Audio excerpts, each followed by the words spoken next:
అమ్మ ఏం చేసేది అని అంటే, ఒకనొకసారి ఉదయాన్నే లేచిన తర్వాత మా అమ్మంది, ఒరే లేరా మనం పోతున్నామంది. ఎక్కడికి మా అని అడిగాను. మనము దేవుణ్ణి చూడటానికి వెళ్తున్నామంది.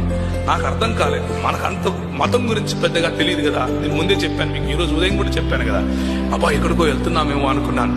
రెగ్యులర్ గా వెళ్లే వేలాంగనికి ఏమో అనుకున్నాను. కాదు, బస్సు వెళ్ళింది, కోయంబత్తూరు దగ్గర ఆగింది. చక్కటి మేఘాలు, మంచి వాతావరణం, కొండలు ఎటు చూసినా, కొంచెం చలి ఉంది. అక్కడక్కడ మంచి క్యాంపస్. ఆ క్యాంపస్ లో పిల్లలు ఒకవైపు చదువుకుంటున్నారు, ఇంకొక వైపు బ్రహ్మాండంగా ఒక మందిరం కట్టబడింది.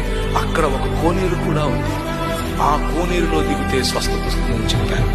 మా అమ్మ వచ్చి అక్కడ చుట్టూ ప్రదక్షిణాలు చేసి 2 టెంకాయలు కొట్టి కోనేరులో దిగుదాము అని డిసైడ్ అయ్యి, మేము వెళ్ళంగానే తెలుగులో మాట్లాడటానికి మా దగ్గరికి ప్రజలు వచ్చారు. తెలుగులో ప్రార్థన చేశారు.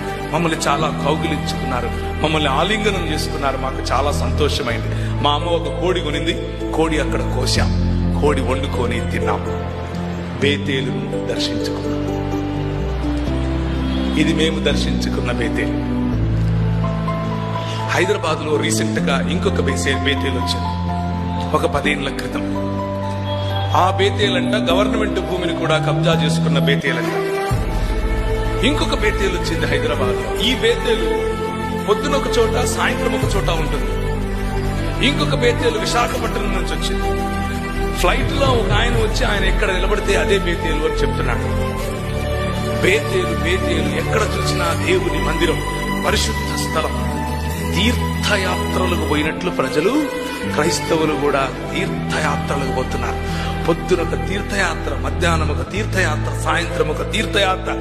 ప్రార్థన మందిరముగా పిలువబడినటువంటి ఇలాంటి సంఘాలు, వేల కొలది సంఘాలు, రక్తమును చెమటగా ఓర్చి కట్టినటువంటి సంఘాలు, పునాదులలో మీ పట్ల బాధ్యత కలిగినటువంటి సంఘాలు, మీ పట్ల, మీ కుటుంబాల పట్ల, మీ వంశాల పట్ల మిమ్మల్ని పెంచాలి, మిమ్మల్ని పోషించాలి అన్నటువంటి బాధ్యత కలిగి మీ కొరకు ప్రార్థించేటటువంటి సంఘాలు, సంఘ నాయకులు, వీరందరూ చేస్తున్నటువంటిది ఒక ఎత్తు.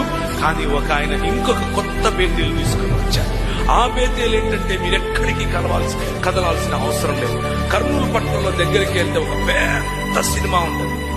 పొద్దున్నే మీరు సినిమాలోకి వెళ్ళంగానే బేతేలు కనిపిస్తారు. ఆ సినిమాలో యాక్టర్, హీరోయిన్ అంతా ఒకరే. మీరు చేయాల్సిందల్లా ఏం లేదు, స్వామి నా పాపాలు ఒప్పుకుంటున్నానని ప్రదక్షిణాలు చేసి చంపలేసుకుని ఇంటికి వెళ్ళిపోవడం. బేతేలును ఆశ్రయించకుడి, చస్తారు.